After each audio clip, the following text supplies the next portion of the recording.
Bien, con la clase de hoy vamos a dar ya por terminado lo que es el cuasi delito.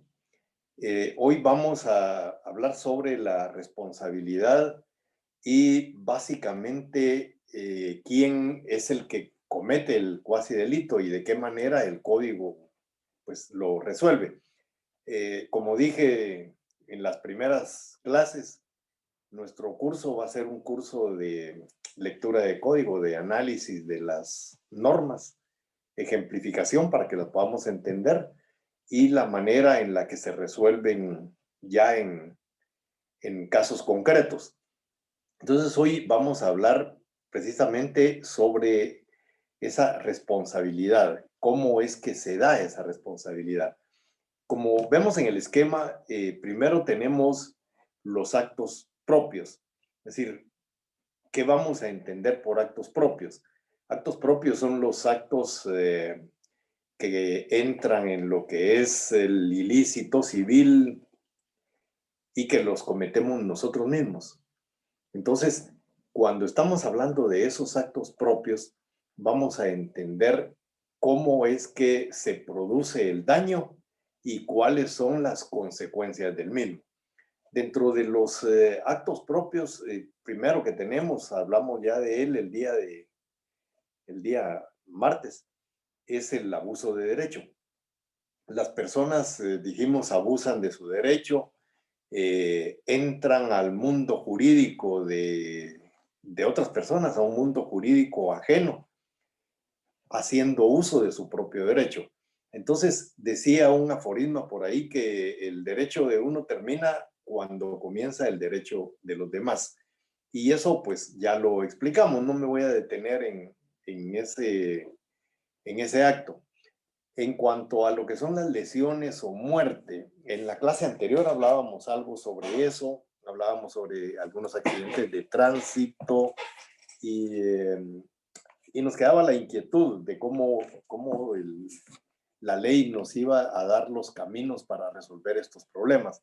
En el artículo 1655, el código establece que si el daño consiste en lesiones corporales, la víctima tiene derecho al reembolso de los gastos de curación y al pago de los daños o perjuicios que resulten de su incapacidad corporal, parcial o total para el trabajo, fijado por el juez en atención a las siguientes circunstancias.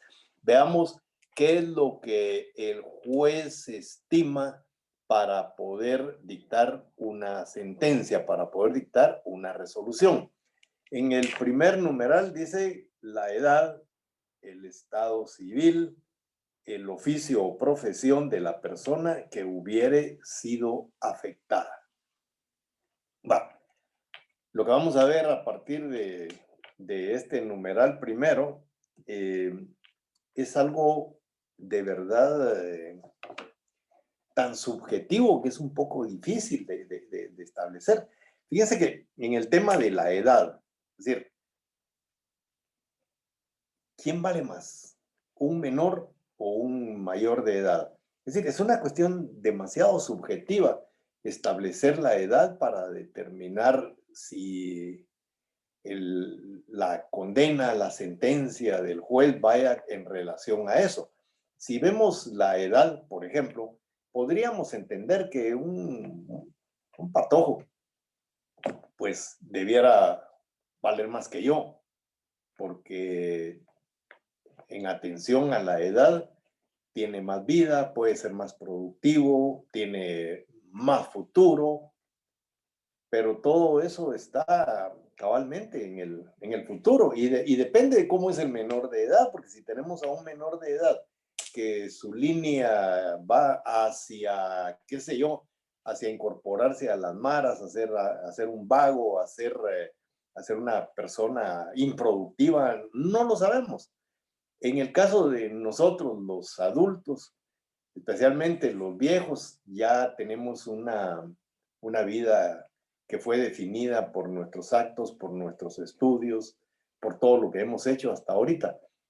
Y entonces valorar si el menor de edad debe ser mejor atendido que un mayor de edad, les decía, es una cuestión extremadamente subjetiva. Pero la ley dice que el juez debe atender a eso, a la minoría, no a la minoría, a la edad. Es decir, ¿qué es más importante?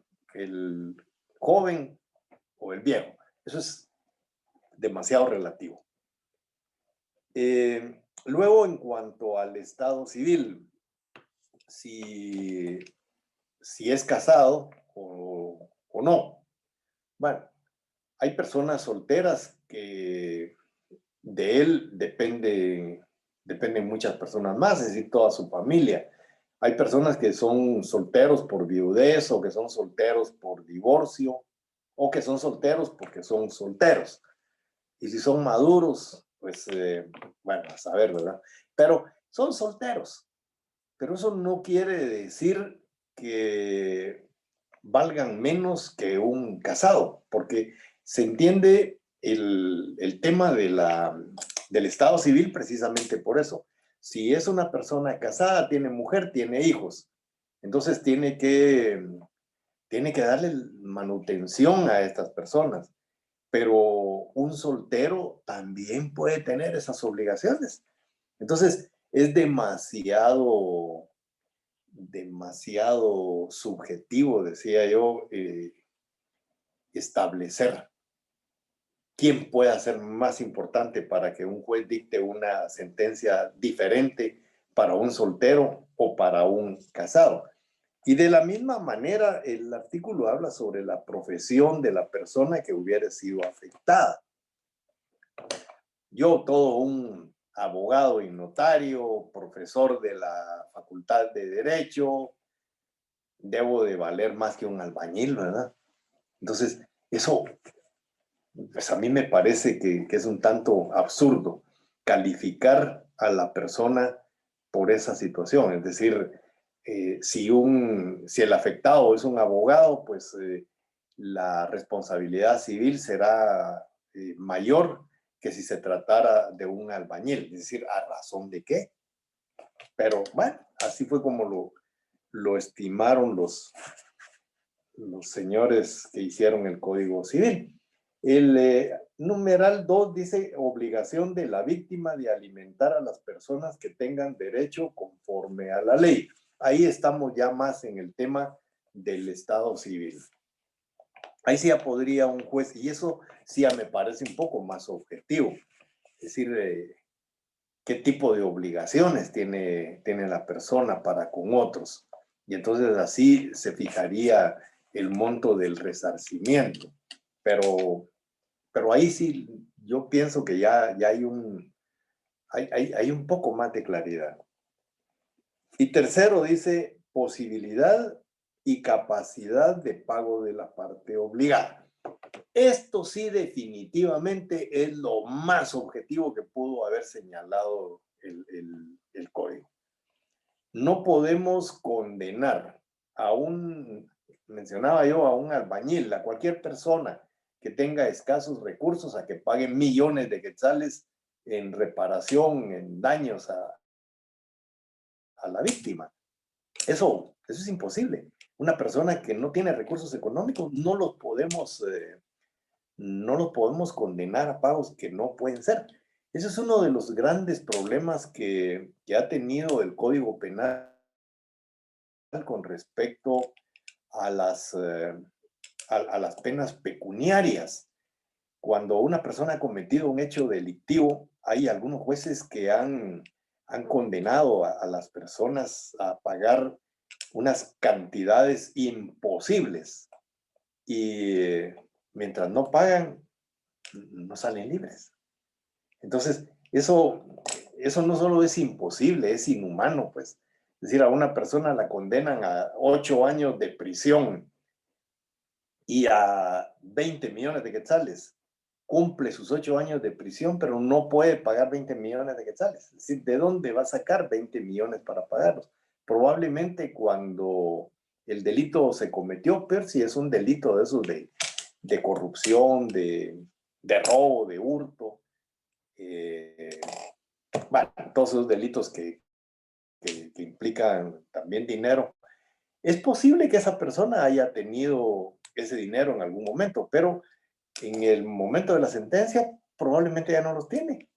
Y entonces, si lo que pretenden es, se robó 20 millones, que devuelva los 20 millones, bueno, es lo ideal, ¿verdad? Pero la pregunta es, ¿tendrá los 20 millones? O ya no le queda nada, pues. Y entonces esa persona pues, va a seguir presa hasta que se muera, si no paga esa pena pecuniaria a la que ha sido condenado. Entonces, es este artículo, en ese numeral, donde creo hay más objetividad, porque se va a pagar, se va a resarcir un daño de conformidad con la capacidad que uno tiene para poder pagar. Si a mí me condenan por un daño, es decir, algo que yo haga como profesional, revele uno de los secretos que me fueron confiados. Vamos a ver más adelante, pues me van a condenar a pagar los daños, pero si me ponen qué sé yo, un resarcimiento de 10 millones de quetzales, pues la víctima se va a quedar esperando, ¿verdad? Porque no tengo esa cantidad para pagar. Y aunque me embarguen los bienes, aunque me embarguen mis sueldos, aunque me embarguen todo lo que tenga, no van a conseguir 10 millones de quetzales de mí, porque no los tengo. Y entonces la víctima se va a quedar sin recibir ningún pago. Y recuérdense, la Constitución Política de la República establece que por deuda no hay cárcel. O sea, si yo debo algo, no temo que me lleven a la cárcel, porque no me van a llevar a la cárcel. Y si no tengo nada, no temo que me embarguen, porque no hay nada que embargar. Y entonces, ¿cómo queda la víctima? Por eso es que los jueces tienen que apreciar esa posibilidad. En mi pueblo dicen, mi pueblo es Jalapa, para los que se preguntan cada vez que dice mi pueblo es ese, de macho perdido, aunque sea la gamarra. Es decir, cuando uno tiene un animal que está ensillado, está con su freno, con todo, y de repente se pierde, entonces, aunque sea la gamarra que uno encuentre, la pregunta, ¿cuál es la gamarra? La gamarra es un cincho que se pone del pectoral al freno, digamos, y que evita que el caballo levante la cabeza. O sea, ni siquiera estamos hablando de, aunque sea la CIA, pues que la CIA pues, tiene valor. Hay CIAs que valen más a veces que los caballos, pero bueno. Entonces, esa norma en sí es una norma muy subjetiva, pero en el caso de la estimación del poder adquisitivo de una persona, de su capacidad económica, fijar un resarcimiento, eso a mí me parece de lo más objetivo que hay. Por lo menos es el numeral en esta norma. Luego encontramos el tema de la difamación, calumnia o injuria. Ustedes, mejor que yo, saben lo que es eso. Cuando estamos hablando de difamación, calumnia, injuria, voy a comenzar al revés. Cuando estamos hablando de injuria, estamos hablando de un insulto.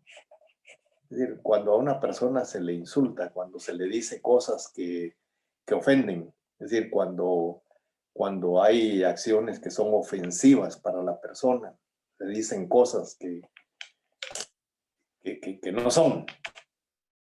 Entonces, eso es la injuria. La calumnia sabemos que es la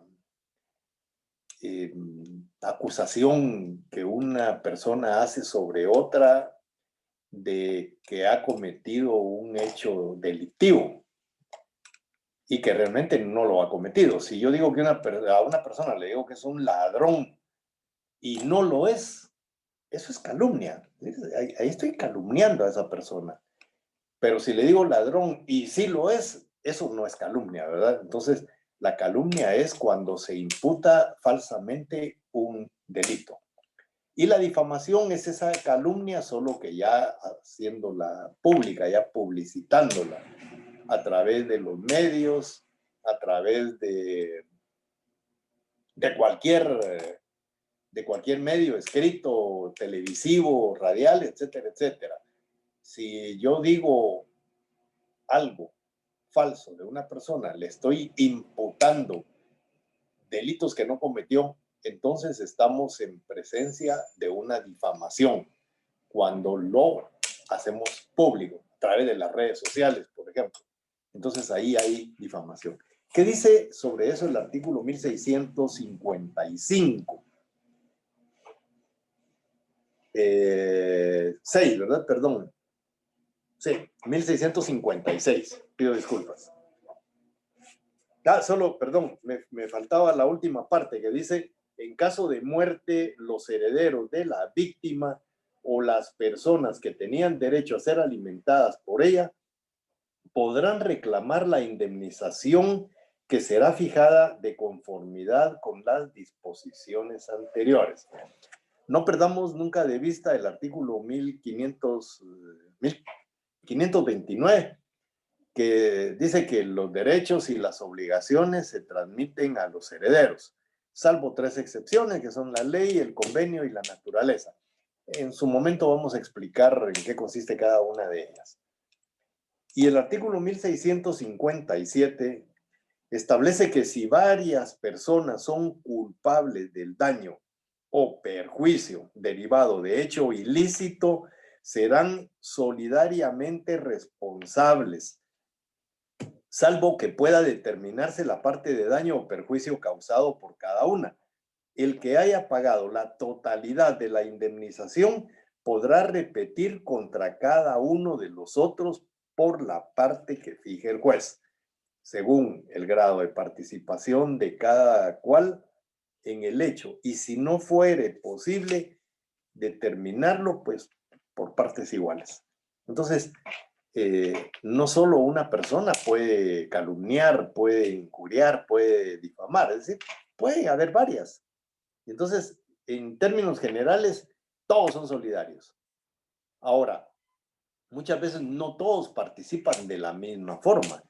Es decir, algunos hacen más que otros y entonces la ley establece que el juez tiene que determinar el grado de participación y de esa forma va a condenar al pago de los daños y perjuicios si los hubiere. En cuanto al estado de necesidad, aquí habíamos hablado un poquito sobre eso.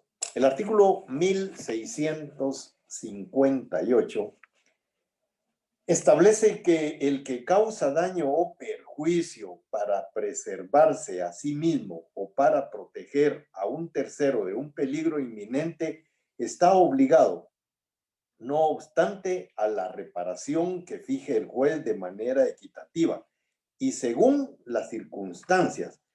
Pero si la protección redunda exclusivamente en favor del tercero, éste será obligado a dicha reparación. Vamos a explicar eso. El artículo 1647, complementando el anterior, dice: la exención de responsabilidad penal no libera de la responsabilidad civil, a no ser que el juez así lo estimare atendiendo a las circunstancias especiales del caso. Bueno, 1656, una persona... bueno, y tal vez se me olvidaba señalar el artículo 24, si no estoy mal, del Código Penal, que habla precisamente sobre el estado de necesidad. Una persona, para defender su vida, para defender la de los demás o para defender su patrimonio, se defiende causando daños. Y entonces, muchas veces, cuando ese daño se causa, pues el daño podría entrar en el campo de lo penal. Entonces ahí es donde veíamos en un ejemplo que les puse en una de las clases anteriores, una persona que para que no lo muerda un perro rabioso, eh, decía yo, sube a una pared o se mete a una casa y para meterse causa daños. Entonces les decía yo, mínimo hay dos delitos ahí. Primero, el de daños y segundo, el de allanamiento de morada. Pero esos ilícitos penales los comete para salvaguardar su vida. Y recuérdense que lo más preciado del derecho es la vida humana especialmente. Entonces, una persona que causa daños para salvaguardar su integridad física o la de otras personas, eh, es exonerada de las acciones penales, es decir, del haber infringido normas penales. No así de la reparación civil, no así del pagar por los daños causados. Entonces, ahí estamos claros. Pero había otro ejemplo para lo último que tenemos en el artículo ese. Cuando, vamos a ver una persona baja del carro y usualmente hay personas que hacen eso, dejan a los niños dentro del carro. Es decir, jamás hay que dejar un niño dentro del carro, nunca, ni siquiera a los animales. Es decir, hay gente que lleva a sus perros y los deja dentro del carro, ahí están los pobres bajo el sol, jadeando, sin agua, sin nada, pobrecitos. Pero imagínense ustedes dejar a un niño. Eso de verdad es terrible. Pero bueno, entonces el niño, ya no estamos hablando de un bebé que está en el sillón de atrás, en esa silla especial, estamos hablando de un niño ya un poquito más grande. Está jugando dentro del carro y a la señora, y digo la señora porque casi solo las señoras andan cargando niños. Los hombres no, aunque los hombres son un poco más brutos en ese sentido, que no ponemos mucha atención a lo que hacemos, pero bueno, se baja el niño, perdón, mueve el cambio. Digamos, el carro está en primera, se les olvidó poner el freno de mano y está en una pendiente. El niño mueve la palanca de velocidad, la pone en neutro y el carro se va para atrás. Ustedes se dan cuenta de lo que está ocurriendo y corren a auxiliar al niño, porque vieron que ahí se quedó un niño. Y entonces tratan de sacar, pero el vidrio está cerrado. El vidrio tiene llave, es decir, perdón, la puerta tiene llave, no pueden abrirla y los vidrios están altos. Quizás solo les dejaron el pedacito para que le entre el aire y entonces ustedes, ¿qué es lo que hacen? Tratar de detener el carro, pero cuando un carro comienza a agarrar allá, ya es difícil de detenerlo. Y ustedes en lo que piensan es en salvar al niño.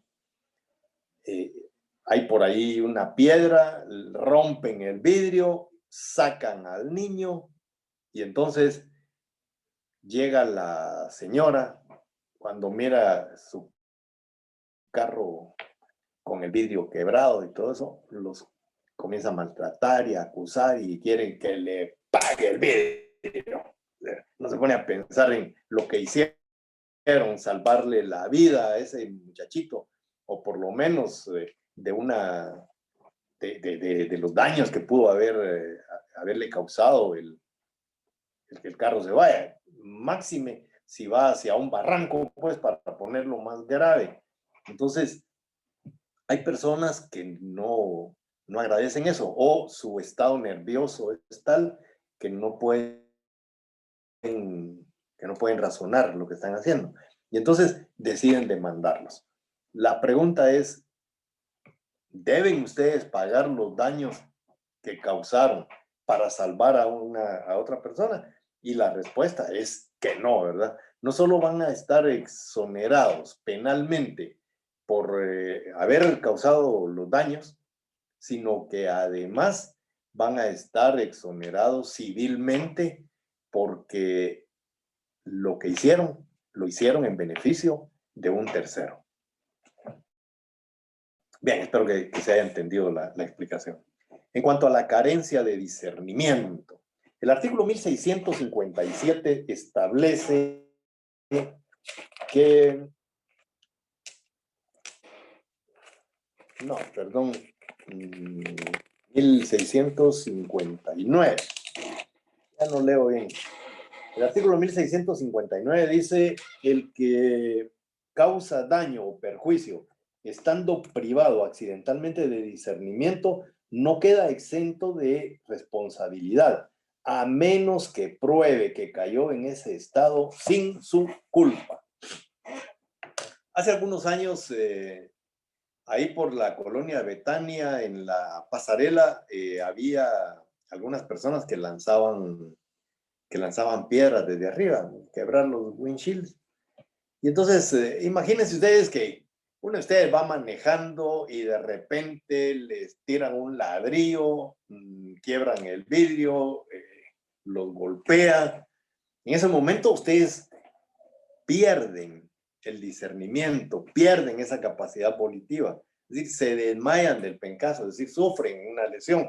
Bueno, pero al pasarles eso, el carro pierde control, es decir, ustedes ya no lo pueden controlar y el carro se va a empotrar contra otros carros.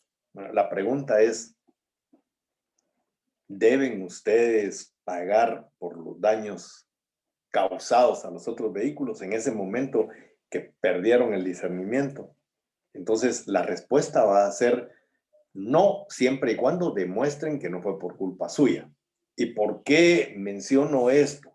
Porque voy al otro ejemplo. Una persona que padece de ataques epilépticos. Una persona que padece de ataques epilépticos, en principio, no debiera de manejar vehículos. Pero si está controlado, si tiene la medicina, es decir, si está tomando la medicina que le aconsejan y todo, lo más probable es que eso esté bajo control. Pero, ¿qué sucede si no tomó la medicina, si en lugar de tomar la medicina se echó algunos traguitos y de repente agarra el carro y se va manejando y le da un ataque epiléptico? ¿Debe pagar por los daños que cause?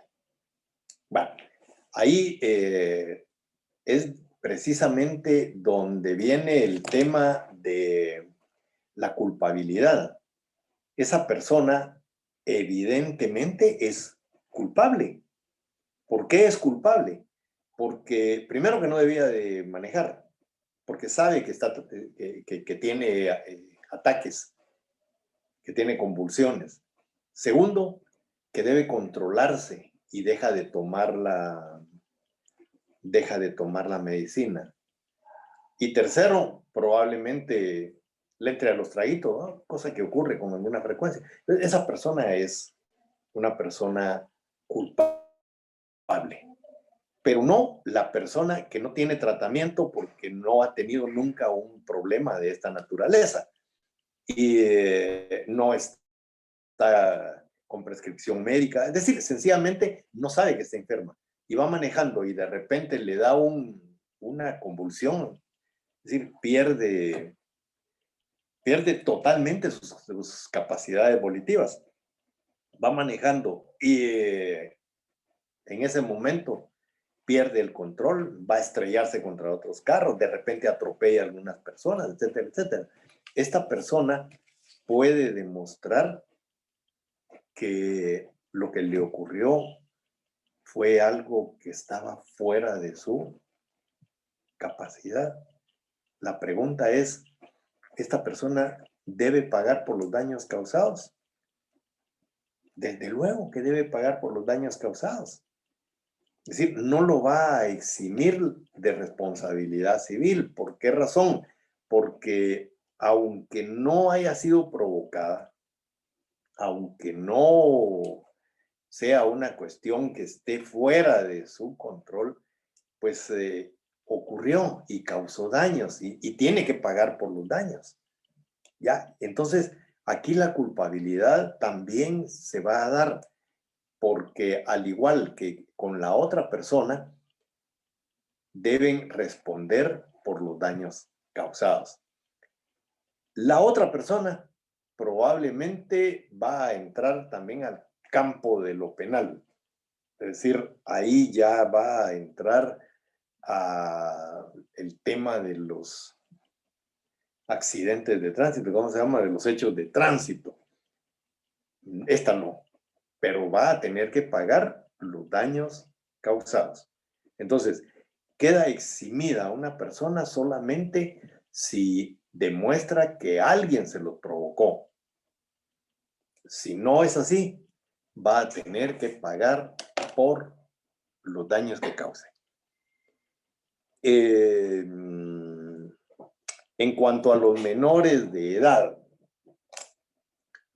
aquí, como decía mi abuela, pónganle asunto. Pregunta de examen, casi siempre. Y pregunto esto y lo digo porque me interesa que lo sepan. Hay algunas cosas que no les interesa aprenderlas, pero cuando digo pregunta de examen, se las aprenden de memoria. Y al final, para mí eso es importante y no me importa cómo se lo aprendan. Y tampoco me importa regalar puntos anticipadamente en un examen. Pero ¿qué dice el artículo 1660? El menor de edad, pero mayor de 15 años, y el incapaz, cuando obra en momentos de lucidez, son responsables de los daños o perjuicios que ocasionen. En los demás casos, son responsables los padres, tutores o guardadores. Miren qué interesante esto. Los menores de edad, o sea, los que tienen menos de 18 años, pero tienen más de 15, esos son los de 16 y 17, ¿verdad? No nos perdamos. Dice que ellos responden con su propio patrimonio. La pregunta, ¿con qué patrimonio? Y es que nosotros estamos acostumbrados porque dicen que el león juzga por su condición, ¿verdad? Y nosotros estamos acostumbrados a creer, a pensar que por ser menores de edad no tenemos patrimonio. Bueno, tal vez nosotros, que no teníamos nada, pues, y que dependíamos del papá, pero hay algunos menores de edad que la familia completa depende de ellos. Es decir, estamos hablando de, qué sé yo, de un artista, un menor de edad que gana millones de dólares, un menor de edad que ha heredado una gran fortuna, que ha heredado inmuebles. Es decir, los hay, muy poquitos, pero los hay. Y entonces, previendo esa situación, es que la ley dice que los menores de edad que están comprendidos entre los 16 y los 17 años de edad, dice que deben responder con su propio patrimonio. Y yo agrego, si lo tuviera, porque si no lo tiene, decir con qué va a responder. Lo que debe quedar claro aquí es que, recuérdense que siendo menores de edad, todavía están bajo la patria potestad. Pero ahí es donde muchas personas cometen el error cuando un menor de edad de estas características, 16, 17 años de edad, comete un daño. Usualmente lo que la gente hace es demandar al papá por lo que hizo el menor. Pero si nosotros entendemos la ley no nos faculta para demandar al papá. A quien tenemos que demandar es al menor. Desde luego, a través de quien sobre él ejerce la patria potestad, es decir, a través de su representante legal. Pero no podemos demandar al padre, porque la ley misma nos está diciendo que ese menor responde con su propio patrimonio. Para entender un poco mejor el tema los que alguna vez a los 16 años tuvimos licencia juvenil, y recuerdo que para que me dieran la licencia, mi papá tuvo que ir a firmar un convenio responsabilizándose por todos los daños que yo pudiera causar. Y entonces, de esa manera, pues me daban la licencia. Y eso no ha cambiado, es decir, sigue siendo exactamente igual. Yo hace poco tuve que hacerlo con uno de mis hijos, pues. Es decir, yo me tuve que comprometer a pagar todos los daños que causara manejando un vehículo y eso pues no ha cambiado. ¿Por qué se hace esa declaración en la que uno, fíjense, más adelante vamos a hablar sobre cuando hablemos de los cuasi contratos? En ese momento que yo me comprometo a pagar todos los daños que se causen, me estoy convirtiendo en deudor. ¿De quién? De la víctima posible, del menor de edad al que estoy avalando. Entonces, ahí estamos viendo precisamente eso. Como el menor de edad es menor de edad y probablemente no tiene patrimonio y probablemente el carro que va a andar manejando es el carro de papi, entonces no se va a poder obtener de ese menor el resarcimiento de los daños que cause. Y por eso es que ponen como requisito que el papá se convierta en garante de esos daños que el menor haya podido causar. Y luego el artículo aclara más todavía cuando dice, en los demás casos, ¿cuáles son los demás casos? Los demás casos son los menores de 15 años para abajo. En los demás casos, dice la ley, el responsable es el padre o el tutor, es decir, quien tenga la patria potestad o quien tenga la representación legal de ese menor es el que va a tener que pagar. Y por eso es que hacíamos la diferencia entre lo que era un incapaz absoluto y lo que era un incapaz relativo. En el tema de los daños y perjuicios, el menor de 15 años para abajo es un incapaz absoluto. En el tema de cuestiones laborales y todo eso, decíamos que un menor de 14 años es un incapaz relativo, porque él puede contratar un trabajo, etcétera, etcétera. Pero ese menor de edad que puede contratar trabajo no puede ser demandado civilmente porque para el derecho civil en estos casos es un incapaz absoluto. Entonces es relativo o su incapacidad es relativa únicamente en cuestiones laborales. Va. En cuanto al Estado y las municipalidades, otra pregunta de examen. Miren, aquí ya les estoy regalando dos. El artículo 1655. A este sí pónganle mucha atención, es más complicado que el anterior.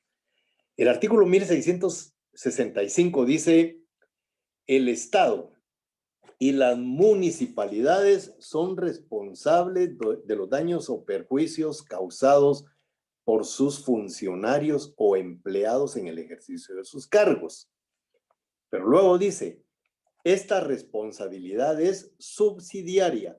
A la palabra subsidiaria, como estoy haciendo yo en este momento, pónganle colorcito o subrayenla o lo que quieran hacer con ella, pero quiero que me la resalten. La palabra subsidiaria.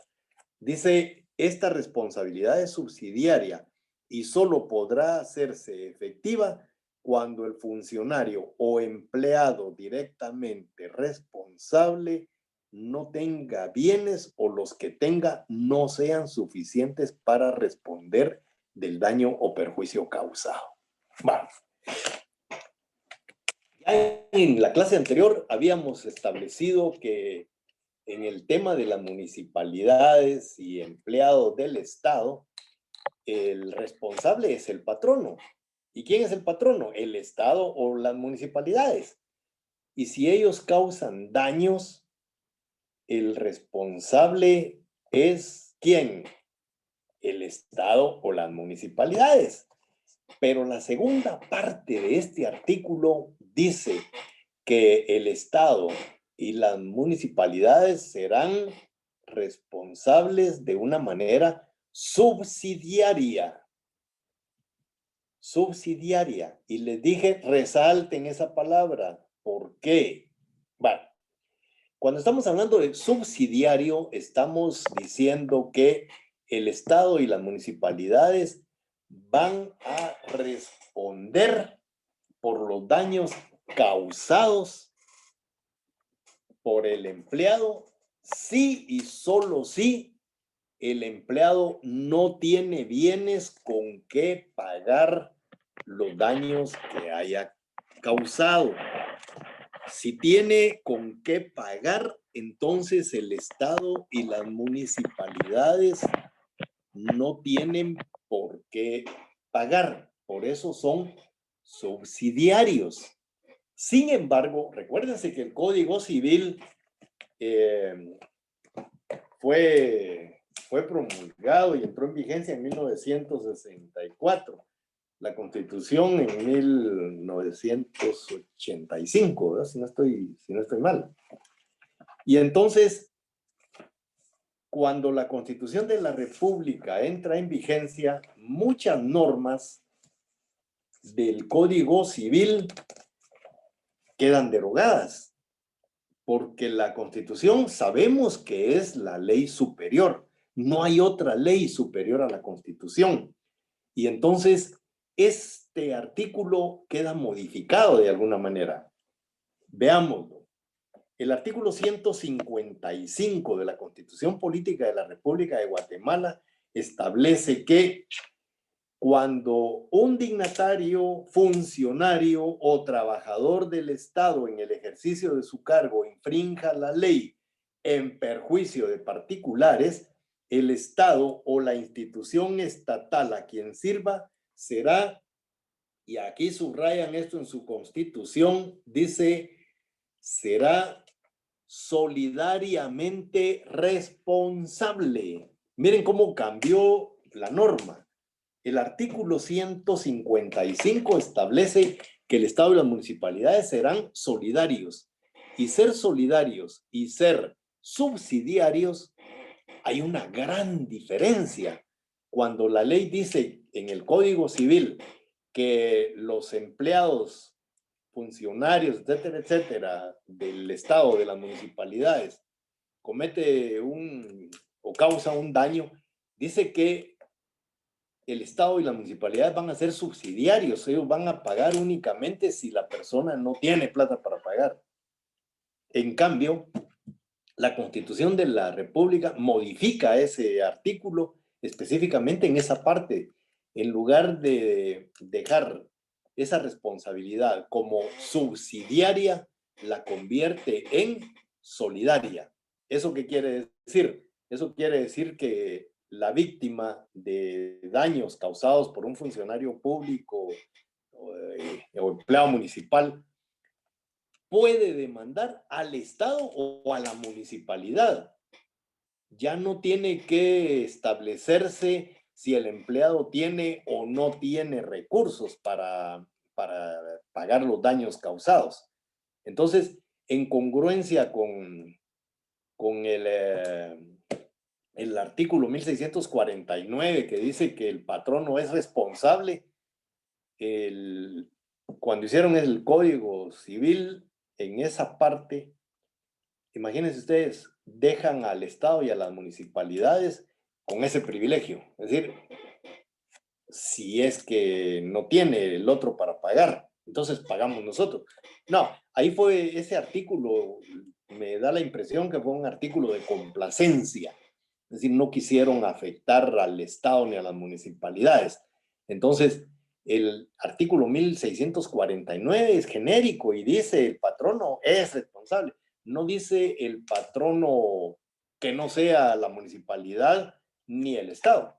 No, eso lo arreglaron más adelante, cuando vieron que al decir el patrono se está refiriendo a todos, entonces decidieron, me imagino, estoy especulando, que para complacencia de del Estado y de las municipalidades, lo dejaron como una cuestión subsidiaria, cuando realmente lo que debía de prevalecer es lo que dice el 1649, que el patrono es responsable.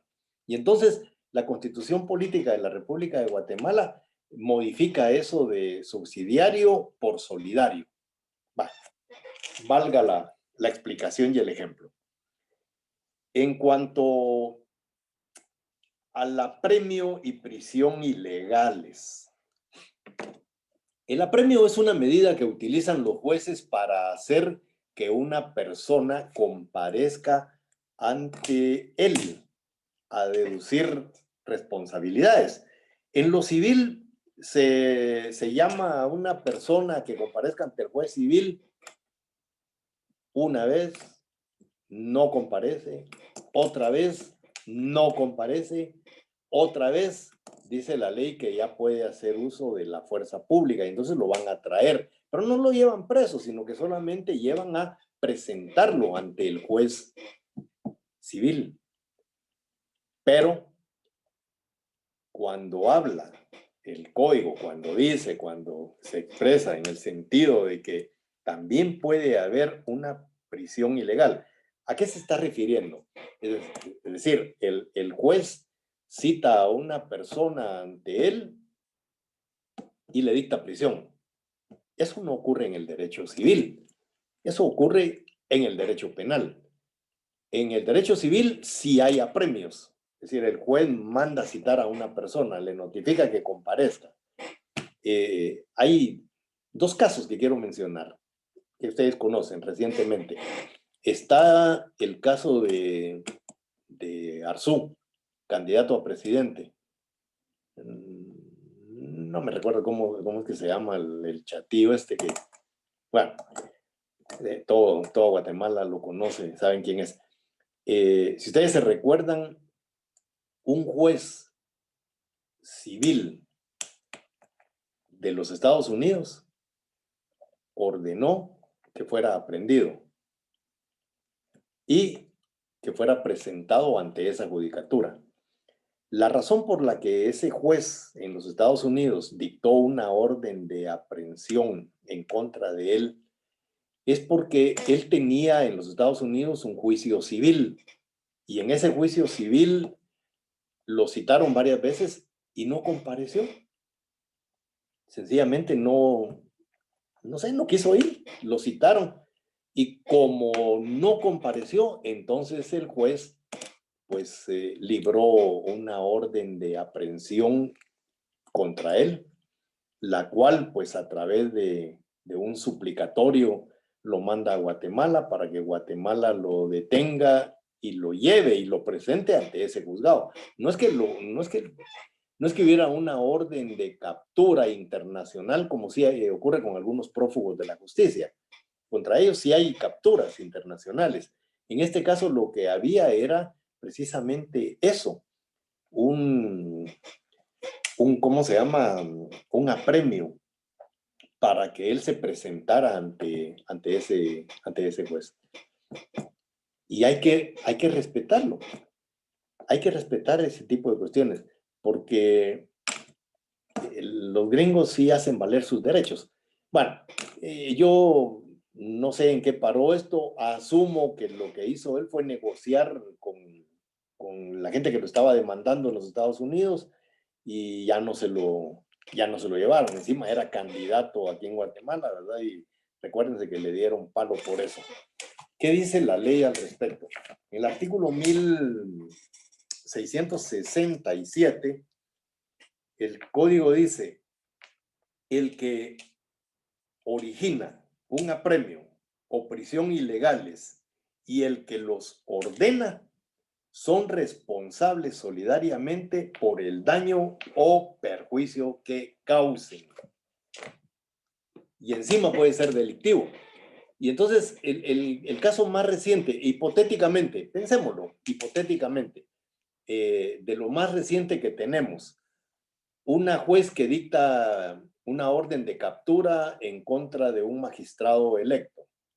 Bueno, fue a petición del Ministerio Público. Y entonces la pregunta que nosotros nos haríamos para atender el tema, les dije, estamos especulando. Ahorita no estoy hablando en serio, solo especulo. Si el Ministerio Público pidió una orden de captura, ¿para qué son las órdenes de captura contra las personas en el derecho penal? Para que las personas comparezcan ante el juez y que el juez dilucide lo que va a pasar. ¿Lo liga a proceso o le da una libertad simple por falta de mérito? Y entonces, pero se consigue dos cosas, ir por él y presentarlo ante el juez.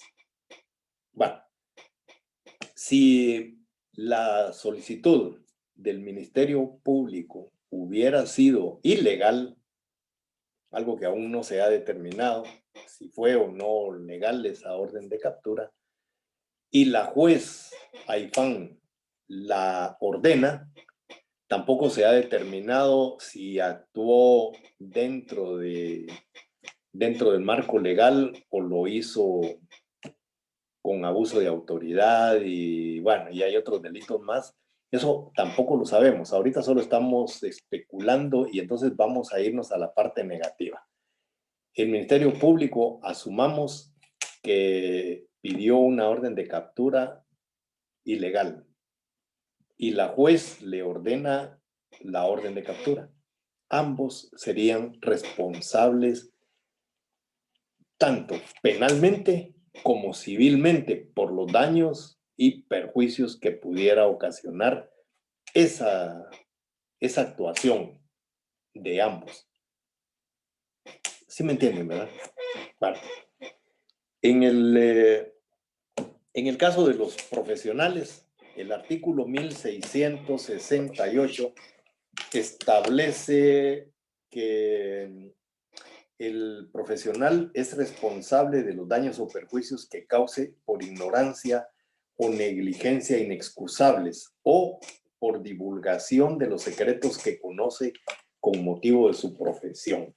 ¿Quiénes son profesionales en Guatemala? Bueno, el Código Civil no dice quiénes son profesionales. Podemos extraer del contrato de servicios profesionales en el artículo 2033 y el 2036 podemos inferir que se está refiriendo a quiénes son los profesionales y quiénes son, bueno, el artículo 2036 dice que quien no tenga título facultativo o autorización legal y bla, bla, bla, bla, bla. Pero me interesa eso, sin tener título facultativo.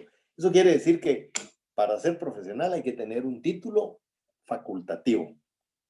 Y luego el artículo 2033 habla de las prescripciones de la ciencia o arte de que se trate. Y en este caso, los profesionales, pues de conformidad con la ley de colegiación profesional obligatoria, pues tenemos que registrarnos, ¿verdad? Y entonces podemos entonces inferir que un profesional es alguien que tiene un título que lo faculta, por eso habla de facultativo, y que además de eso está inscrito en el colegio que le corresponde. Entonces ahí estamos hablando de profesionales. Pero bueno, los profesionales, dice ese artículo que somos responsables por los daños que podemos causar. El profesional dice que es responsable por los daños o perjuicios que cause por ignorancia.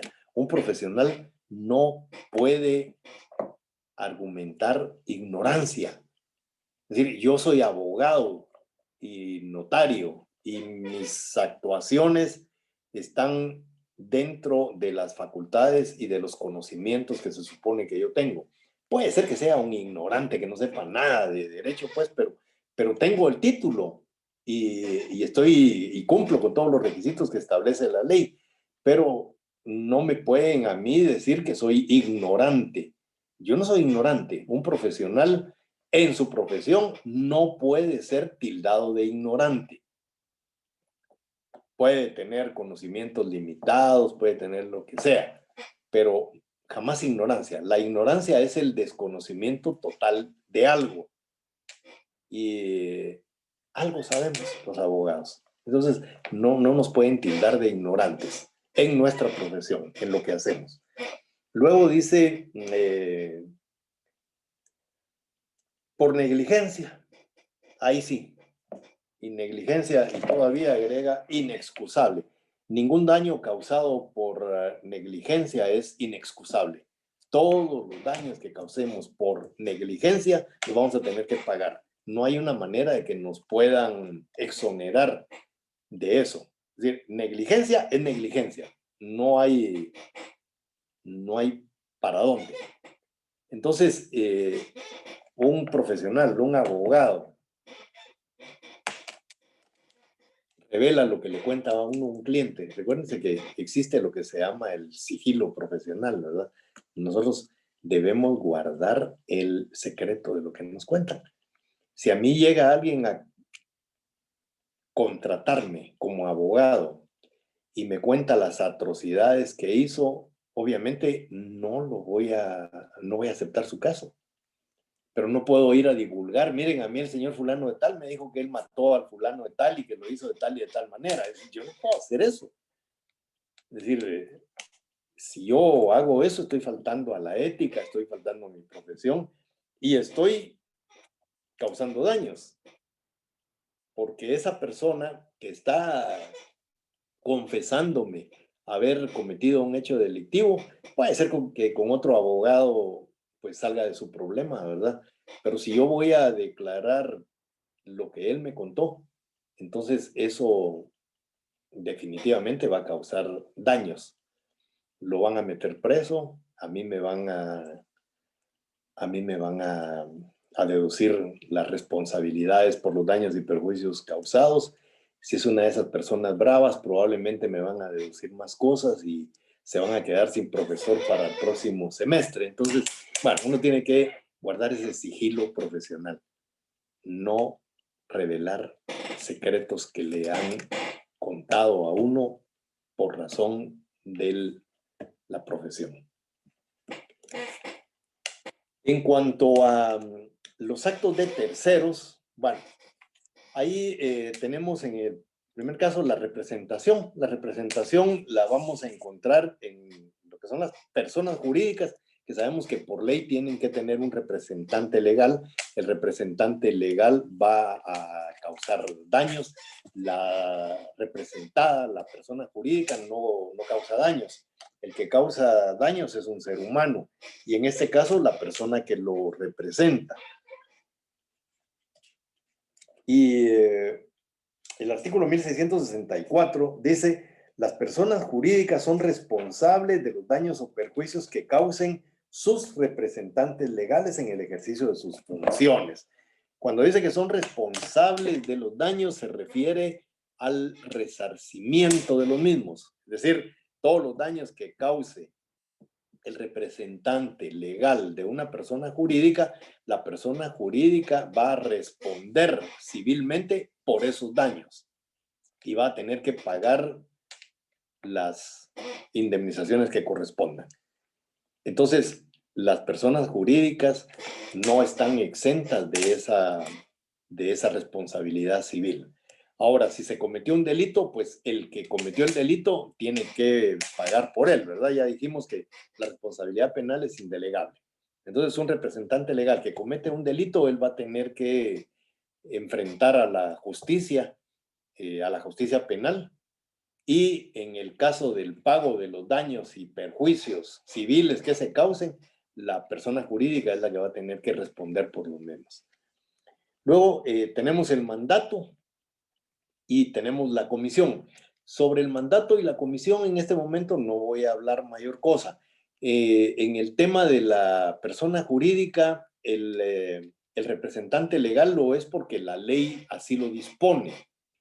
En el caso del mandato, el mandatario representa los intereses del mandante, pero es por un contrato, no es porque la ley les diga que así tiene que ser, sino que la ley, perdón, sino que las partes convienen en crear una figura que se llama mandato, que vamos a ver en el próximo semestre. Y en el tema de la comisión, ahí no tengo mucho que hablar porque no lo vemos en mi curso, lo van a ver en Derecho Mercantil, pero es muy parecido a un mandato en el sentido de que hay personas, los comisionistas, a las que se les encargan determinadas cosas sin que exista un mandato. Es decir, en el derecho mercantil, si yo quiero vender unos carros que tengo, me busco a una persona que me va a cobrar una comisión por venderlos. Entonces yo le encargo la venta de eso, pero eso es sin que se dé un mandato. Lo van a ver ustedes en derecho mercantil con más profundidad. Y en el tema de los deberes de vigilancia, aquí sí me interesa que también le pongan atención. También pregunta de examen. Nah, esto es para los maestros que me están viendo. 1661. ¿Sí?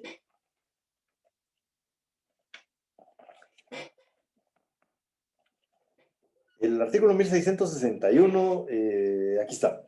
Dice, los directores de establecimientos de enseñanza y los jefes de taller son responsables, en su caso, por los daños o perjuicios que causen los alumnos o aprendices menores de 15 años, mientras estén bajo su autoridad o vigilancia. ¿Por qué es importante este artículo? Yo les he contado a ustedes, yo fui maestro de educación primaria, soy maestro. Me gradué de maestro y de las clases de primaria me pasé a la universidad. Entonces, yo sigo siendo maestro, es decir, no he dejado de serlo desde el día que me gradué.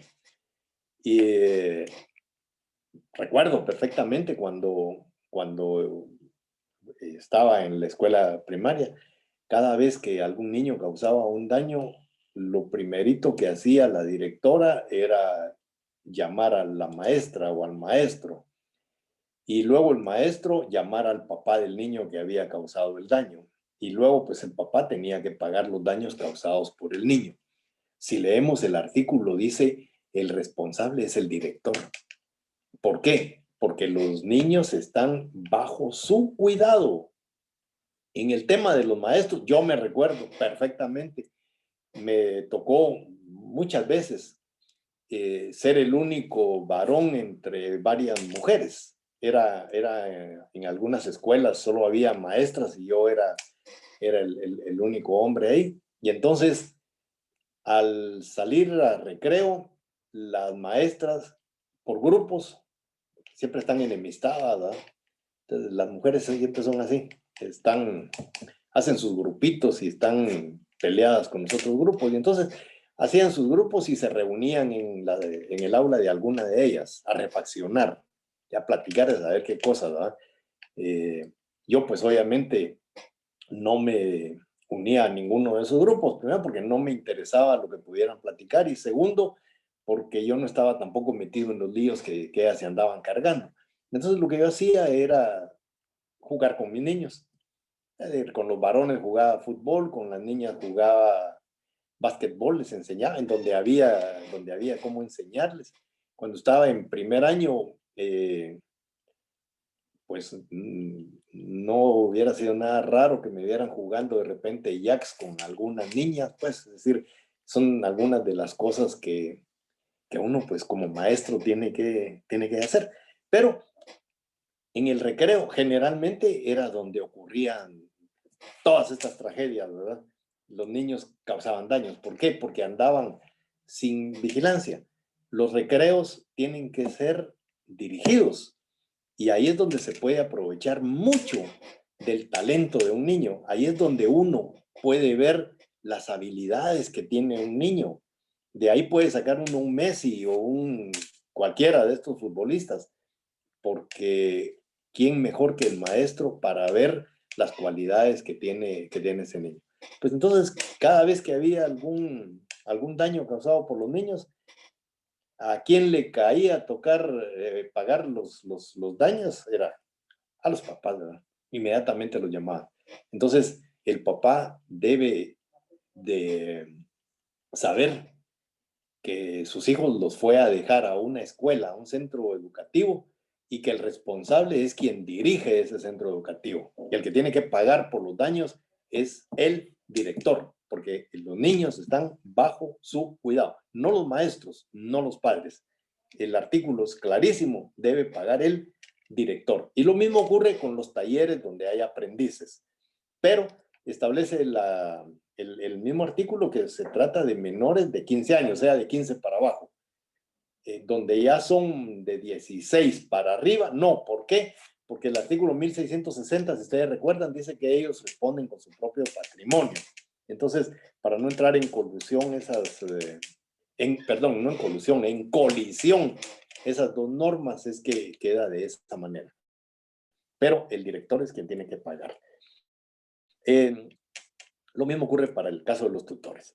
En cuanto a los daños derivados de los animales, ya lo explicamos en la clase del martes, igual lo derivado de las cosas, de los daños causados por cosas. Entonces, aquí terminamos con la clase. El próximo martes entramos ya a los cuasi contratos, así que aprovechen para que resolvamos cuanta duda haya surgido del cuasi delito, del hecho ilícito al que se refiere el Código Civil. En un momento les paso el link para que nos podamos ya comunicar directamente para responder las dudas que puedan tener.